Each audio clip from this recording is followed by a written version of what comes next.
Welcome to my experiment and presentation. Diatomaceous earth is an effective natural pesticide for plants. If diatomaceous earth is used on plants as a natural pesticide alternative for plants, then it will be effective. I used Swiss chard to grow for this specific experiment, and my variables were the independent variable being the pesticide solution, the dependent variable being if pests will be repelled from the plants with the solution, and the control group was without the diatomaceous solution. I had to modify the way I was going to administer the diatomaceous earth, considering it is a powder and it would just be topical on the soil, which wouldn't be very effective. So you'll see how I did that in the coming slides. Some materials would be Swiss chard seeds, a measuring container, about 8 8-ounce pots, organic grow mix, half a pound of diatomaceous earth, unlimited water access, not completely unlimited, just the fact that it needs to be enough, and a handheld shovel/scooper.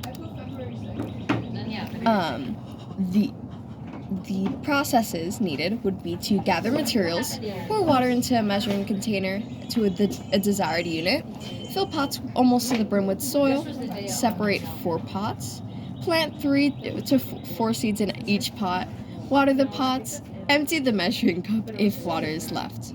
Add 1 part diatomaceous earth to 2 parts of water in the cup. It does not matter the unit. It keeps unfocusing. We should probably... It's okay. Hi, guys. Hi. Anyways, back to the video. Add 1 part diatomaceous earth to 2 parts water in the cup. Like I said, the units don't matter. Stir as long as it's consistent. Stir until no clumps are visible. Soak the other group, label the pots, and place them in an area with partial sun. Don't want to burn those sprouts. Now, this is my data.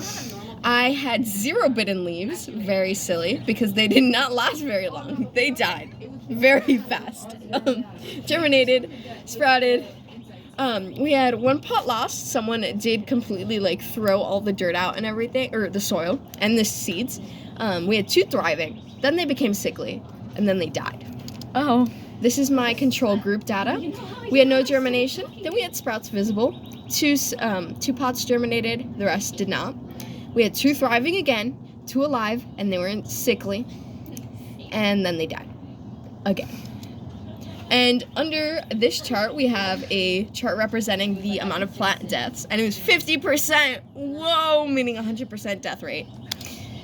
Analysis time. A tale of timeless errors. Human error. Clearly, the plants were not watered enough, causing them to shrivel up and die early on. This was completely due to me. I did not water enough, and I was not consistent about it. Not every class would I water and check up on my plants, and if I didn't water in class, then I wouldn't come back to check on them. And on breaks, I would not make sure that they were watered enough. I'm a very bad plant parent in this experiment. I promise I'm a good plant parent at home. There is a clear lack of consistency in watering and checkup schedule, like I just said. The data, most of my data heavily relies on qualitative data, when quantitative data wasn't used or needed. So that's seen in how I described rather than using quantitative data such as the amount of leaves that there are, how much they weigh, which is a big fault considering how important that would be to this specific experiment. More analysis and human error. In selecting pots, the ones chosen were very small with large drainage holes. Considering they were 8 ounces, they didn't hold much soil and didn't hold the moisture as they should have. As you can see, there's large drainage holes with even some at the bottom, causing a lot of the water to drip out, which no soil plus big drainage hole equals bad. Then this is depicted in the next slide, where we have a large pot with small drainage holes at the bottom.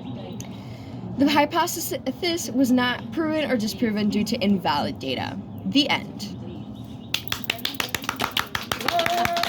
I can't, but I'm